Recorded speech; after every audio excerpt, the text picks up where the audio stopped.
Hello students, this is the third part of our chapter, that is electoral politics.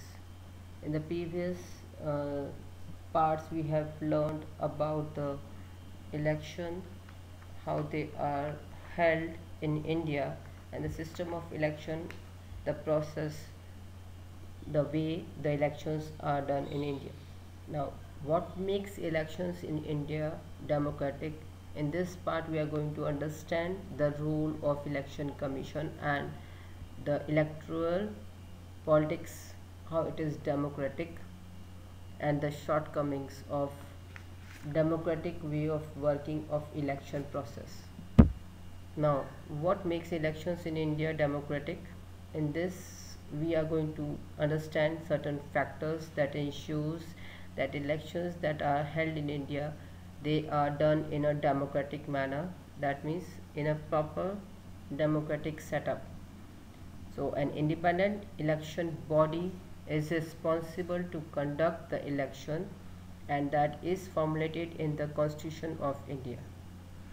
So, how the working of election commission is done in an independent manner? One question is this one, that explain the role of election commission, how the working of election commission is done in an independent manner. So in our country, elections are conducted by an independent and very powerful election commission. The election commission, that is short form is EC. So it is working in an independent manner and it is very powerful. So how could you say that the election commission is working in an independent manner and it is very powerful? So it enjoys the kind of independence that the judiciary enjoys in India. That means election commission, it works in the same way the judiciary works. So that is why it is working in an independent and powerful manner. A chief election commission is appointed by the President of India, but once the chief election commission is appointed, he is not answerable to even the president or the government that is ruling the country. So that is why it's powerful and it is independent. That means no government, the ruling government or even the president could order the chief election commission to work according to him or her. So the powers of the election commission is working in an independent manner. Number one, first, the election commission, it takes decision on every aspect of conduct and controls election right from the announcement of elections to the declaration of the results.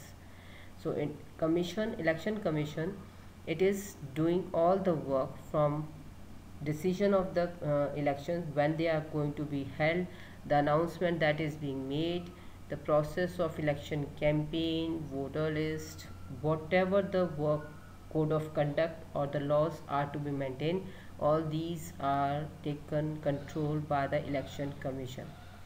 Second, it implements the code of conduct and punishes any candidate or the party that violates it. So the code of conduct that we have studied in the previous part, that the party or the candidate who is standing in the election has to follow certain norms. If a party or a person violates those conduct or the laws, they can be punished by the election commission. So the punishment of the defaulters is made by the election commission. Third, during the election period, the election commission can order the government to follow some guidelines, and those guidelines are being made by the election commission to prevent the use and misuse of government power and to enhance its chances to win the election. That means the ruling government would not be overthrown if the election commission does not orders or controls the government that is ruling at the time of the election, so that the transfer of some of the government officers, even the working government cannot transfer the government officers at the time of election. So once the election to be held is declared, the government employees, those who were accepting the orders of the working government, they are now made to obey the orders of election commission when they are employed to work under the election commission. So at the time of election, the same government employees, they are now going to work under the election commission, so they have to follow the orders of election commission and not of the government. Now election commission, when is ordering the government to follow the norms, it is done to enhance the chances of the working government to win the elections. When one person is on election duty, the government officers, they have to work under the control of election commission and not under the government itself. And when the election officers come to the opinion that polling was not fair in some booths, or even if the entire constituency, they have to order a repoll. So if the election officers, they found something wrong is being done in one or some of the booths or even in the entire constituency, they have to order a repoll. So all this work shows that election commission in India, they work in an independent manner, and the chief election commission that is being framed, he is working in an independent and in a powerful manner. This working of chief election commission or the election commission in India, it is a unique one. Now popular participation of people. Popular participation means the participation and enthusiasm of people in election. It is one of the criteria to check whether the whether the elections that are held in a democratic manner, or even to check the quality of elections that are to be done. If the election process is not done in a free and fair manner, then the people will not continue to participate in the exercise. It means that the people are not going to participate, or they are not going to vote. The percentage of vote would be lower if the people's participation is, or that is the turnout of the voter figure would be lower as compared to the previous one. Now turnout means the percentage of eligible voters who cast their votes in an election. It is called turnout, and a turnout indicates the percentage of actual voting that is done in a country. In India, there is a greater voter turnout of poor illiterate persons as compared to the Western democracies. It means that the illiterate person, that is uneducated poor persons, they are voting in on a large scale as compared to the Western democracies. So if we compare the participation rate, the turnout shows that the voter turnout in India was about 56%, which has increased to about 61% and 78% in UK in the year 1991, which has lowered to about 58%. So turnout in India has increased from 56 to 61, but in case of UK, it has lowered from 78 to 58 in the year 1991. So this participation turnout of the voter shows the faith of voters in the working of the election process in a country. So during the, one more example is here, that is of the year 2004 election, 1/3 voters, they took part in the campaign related activity. It is more than half of the people identified themselves to be close to one or the other party. It means that in India, most of the voters, they are either linked with one party in one or the other way, and the turnout of the voter is in the campaign, that is election campaign, is more in India as compared to other countries. Now, acceptance of election outcome. Now, previously we studied about the participation, that is the voting of the voters in a election. Now, acceptance of election outcome means when the result is out, elections are being done, and that outcome is the final test of free and fairness of the election that is held in a country. If the elections are not free and fair, the outcome always favors the powerful, and in such a condition the ruling parties, they do not lose the election. Usually losing parties does not accept the outcome of a rigid election. Rigid election means elections that are based on fraud or malpractice. That means whatever the result is declared, it is done in a wrong manner, either through some bogus votes or through certain use of money and muscle power. So the outcome of India's election, it speaks for itself. That means it speaks that the election that is held in India, it is done in a democratic manner. The ruling parties, they occasionally or they routinely lose elections in India, both at the national and state level. But this thing is not happening in USA. In US, if we are going to compare with another country, US, an incumbent or the sitting elected representative. Incumbent means the current holder of a political office, the choice of the voters in election in between the incumbent party or the candidate and those who oppose them. It is not seen in US because the sitting elected representatives, they rarely loses the election. But in India, about half of the sitting MPs or MLAs, they lose the elections in the next term.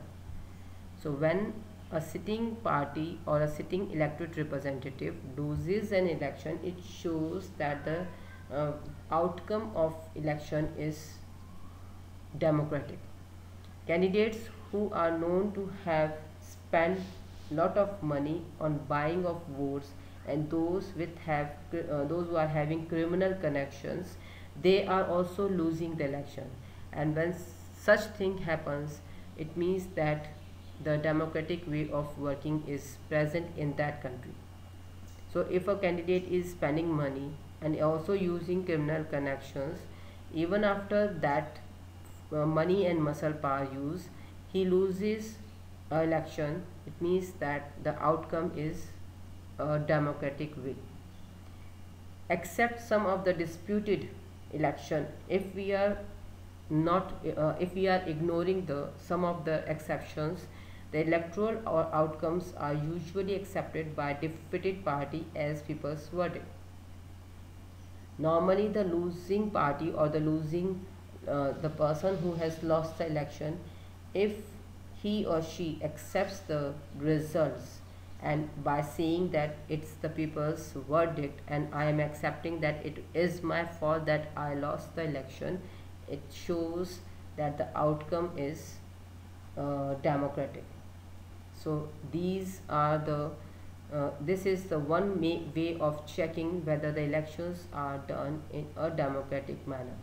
Besides these three dimensions of checking whether the elections are held in a democratic manner: first thing, the role of election commission; second, popular participation of the people; third, whatever the result is there, that is the outcome, our acceptance of the election outcome. These three things shows that the elections are held in a democratic manner.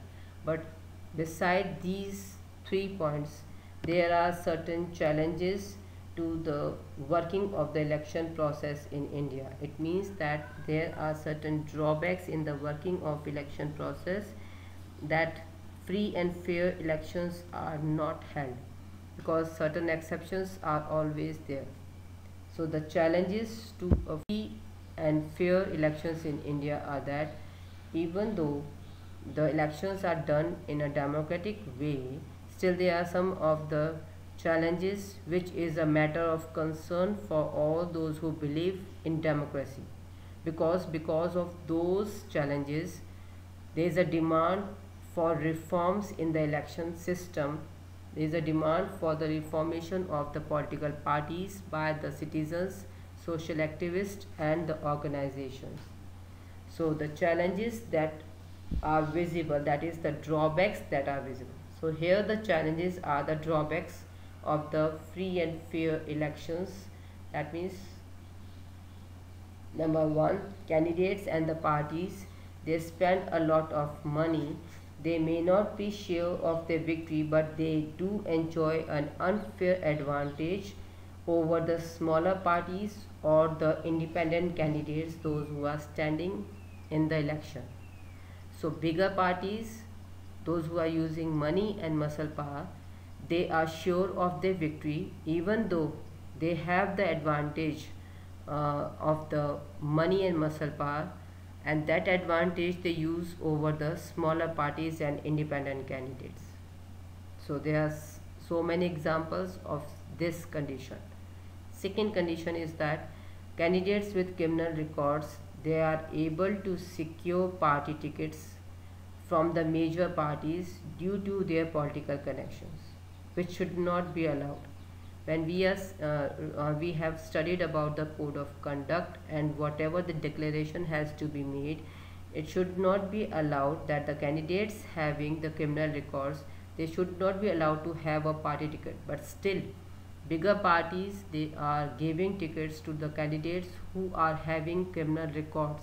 Sometimes persons, those who are in having a big criminal record, they are allowed to have the party ticket. So this is the drawback that is visible, and it should be covered up by the election commission in a proper manner. Third, some families, they tend to dominate political parties, and this tendency of dynastic rule is very common. It is common not only in India but in other countries also. So this tendency of dominance of one single party, it is almost like a dynastic rule. That is, for example, of the Congress government, the Congress party of India, it is ruled by the Gandhi family. So this type of dynastic rule, it should not be allowed.